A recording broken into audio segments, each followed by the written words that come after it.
Marco Polo, Chapter 1, Part 2. Meanwhile, the other traveler found a welcome not less loving. A comely dame had thrown her arms around his neck and was holding him tight, overjoyed to find her husband by her side once more.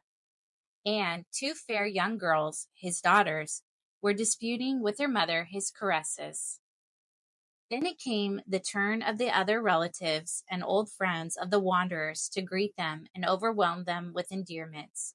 And before these greetings were over, night had fallen, and the courtyard was lit up by the torches which the servants had fetched and lighted. The scene then changed to the great hall, which, while the merrymaking had been going on in the courtyard, had been quickly transformed into a banqueting room. Two long rows of tables, decked out with a profusion of flowers and profusely laden with a bounteous, smoking hot supper, were ranged throughout its length, while the apartment was lit up by hundreds of wax candles, which gleamed from gilded candelabra fixed along the walls.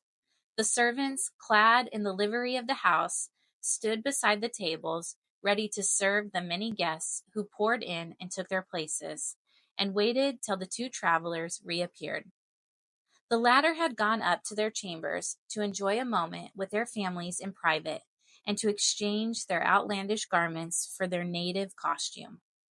They ere long descended, clad in splendid suits of velvet, and took their places at the heads of the two tables, their children on either side of them. Very late that night, it may well be believed, was the revel of welcome kept up. The travelers, at last finding themselves cozily at home, with all who were dear around them, their appetites sated with delicious dishes and warming wines, their bodies rested from the long journey, grew very merry and talkative, and launched out into long stories of their adventures. For 9 long years they had been absent from Venice, and only once or twice had they either heard news from home or been able to send tidings of themselves to their families and friends. The elder, Niccolo, had left his 2 boys scarcely more than infants in the care of their aunt and of their uncle Marco, the cavalier who has been described as awaiting in the great hall the travelers' return. The 2 brothers had set out at first with the intention of making a trading journey to Constantinople and then to the countries bordering on the Black Sea, for they were not only Venetian nobles, but merchants as well. It was no uncommon thing in those days for Venetian noblemen to engage in commerce, and in this way the nobility of that city long maintained themselves in wealth and power, when the nobles of other Italian cities fell into poverty and decay. Niccolo had taken his wife with him to Constantinople, and soon after their arrival there, she had died. The 2 little boys, who had been left at home, thus became motherless. At first, Niccolo was overcome with grief. He lost all desire, for the time, to return home, and now resolved to extend his travels further east than he had originally planned. After remaining a while at Constantinople, the brothers crossed the Black Sea and tarried some time in the Crimea, the promontory which was centuries after to become a famous battleground between the Russians on one side and the English, French, and Turks on the other.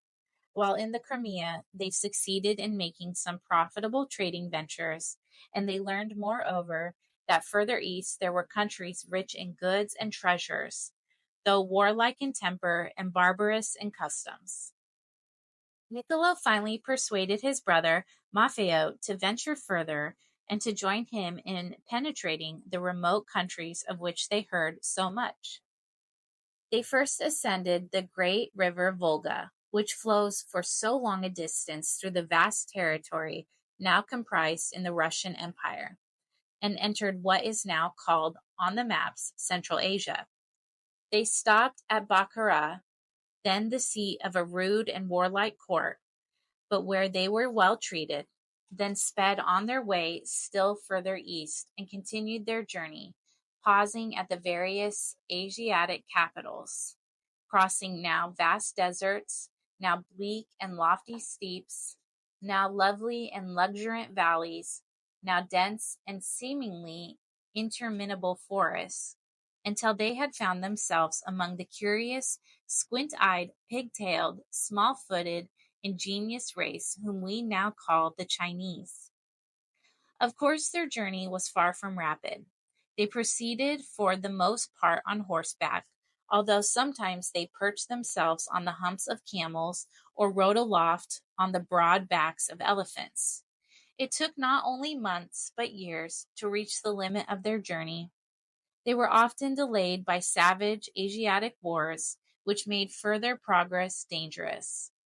Sometimes they were forcibly detained in the rude towns by the ruling khans, who insisted on being entertained with accounts of European marvels. Now and then they were in terrible peril of their lives from the attacks of barbarian brigands who assailed them in lonely solitudes.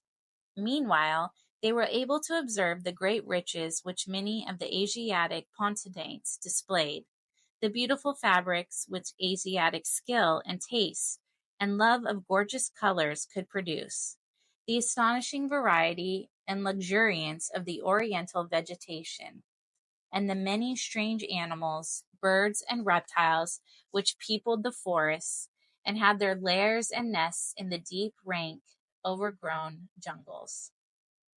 Europeans had long suspected the existence, in a remote part of Asia, of a powerful and splendid empire, which they had come to speak of as Cathay. Indeed, accounts kept coming from time to time of the exploits of the sovereign of Cathay, and no less of the wisdom and energy of his rule. It was towards this mysterious land that the brothers now wended their way, resolved to discover, if possible, whether such a land really existed, and to see for themselves the mighty monarch who reigned over it. After long years of wandering, they at last reached Cathay, which they found to really and truly exist. Nor, as they saw, had any of the accounts of it which had come to their ears in Venice at all exaggerated its extent, wealth, and power.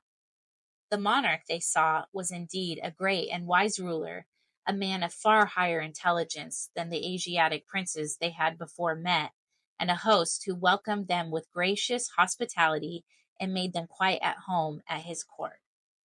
His name was Kublai Khan, and his sway extended over a large portion of eastern China.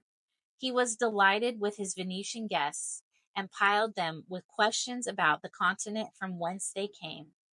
They found, too, that he was deeply interested in Christianity, about which he eagerly and constantly asked them, declaring that he himself would introduce Christianity into Cathay. After the brothers had spent a long period at the court of Kublai Khan, they began to feel homesick and to wish to bear back to Venice the story of the wonderful things they had seen and heard. At first, Kublai Khan was very loath to part with them. He was very fond of their society and conversation, and he had learned a great many things from them, useful to his government. Seeing, however, that they were bent on returning home, he finally consented to take leave of them. But before he did so, he made them solemnly promise that they would come back to Cathay again. This they did, although at that time they were very doubtful whether they would fulfill their pledge. The Khan then gave them an important mission to the Pope of Rome. He desired very much, he said, that the Pope should send a large number of educated missionaries to Cathay to convert his people to Christianity and to civilize and polish his semi-barbarous subjects so that they might become like Europeans. The brothers were only too glad to bear this message to the Pope, for they were both good Christians, and they knew with what pleasure the head of the church would receive the news that the monarch of Cathay was not only willing, but eager that his people should embrace the Christian faith. Their journey back home was unattended by any serious accident, though it was a long, weary, and dangerous one. At last, in the spring of 1269, their eyes were rejoiced to greet the waters of the Mediterranean at Acre, where they remained several months, and from whence they sailed, in a Venetian galley, directly to their native city. They soon safely reached the familiar bay, and were welcomed with open arms, as we have seen, by their long waiting relatives and friends.